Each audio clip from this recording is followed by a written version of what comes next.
पौराणिक काल से जो परंपराएं, जो रीति रिवाज चले आ रहे हैं, कोई सोच समझ के हमारे पूर्वजों ने वो बनाए हैं।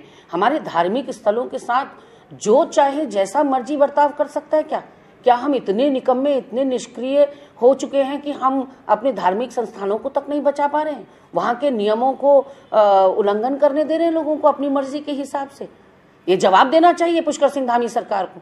पहले 200 किलो सोना गायब हो जाता है, उस पर बवंडर अभी थमा नहीं कि कैलाश विजयवर्गीय ऑफिशियल पेज से अपनी फोटो अपलोड कर रहे हैं गर्भगृह की। नरेंद्र मोदी जी तो सारे नियम कायदे कानून से ऊपर हैं, वो तो महामानव है, हमेशा ही वीडियोग्राफी उनकी होती है गर्भगृह में। और अब धीरेन्द्र शास्त्री जैसे लोगों को भी वीवीआईपी ट्रीटमेंट देते हुए वहां वीडियोग्राफी करने की इजाजत दी जा रही है। बीकेटीसी क्या कर रहा है? वॉच डॉग के रूप में बीकेटीसी को वहां नियुक्त किया गया है ताकि वो मॉनिटर कर सके कि कोई वहां के नियम कानूनों के संग उल्लंघन तो नहीं कर रहा है, यात्रा सुचारू रूप से चल रही है। हमारे पहाड़ी लोगों को आप गर्भगृह में फोटो नहीं खिंचवाने देंगे, बड़े बड़े नोटिस वहां चस्पा कर देंगे कि कैमरा ले जाना प्रतिबंधित है, और बाहर के लोग आए वो जैसा मर्जी तांडव करें यहाँ आकर।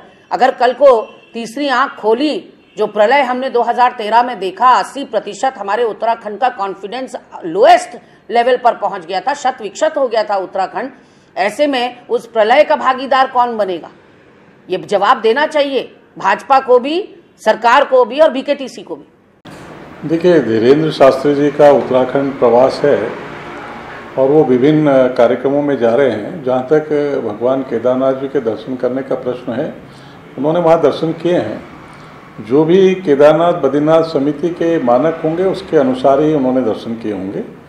ऐसा कुछ लगता है तो उसके देखने का काम मंदिर समिति का है, और जो भी उसमें मंदिर समिति मार्गदर्शन देगी उसका पालन किया जाना चाहिए। कांग्रेस शायद भूल गई है कि जब आपदा आई थी तो उनके बद्रीनाथ केदारनाथ समिति के अध्यक्ष जूते लेकर उस गर्भगृह में गए थे और उन जूतों को पूरे भारत के लोगों ने देखा, तो तब उनकी सहिष्णुता कहाँ चली गई थी? तब उनकी धार्मिक भावना क्या आहत नहीं हुई थी? तो कांग्रेस को पहले प्रश्न करने से पहले अपने अंदर झांकना चाहिए कि उनके द्वारा क्या कृत्य किए गए हैं। हम तो उन कृत्यों को सुधारने का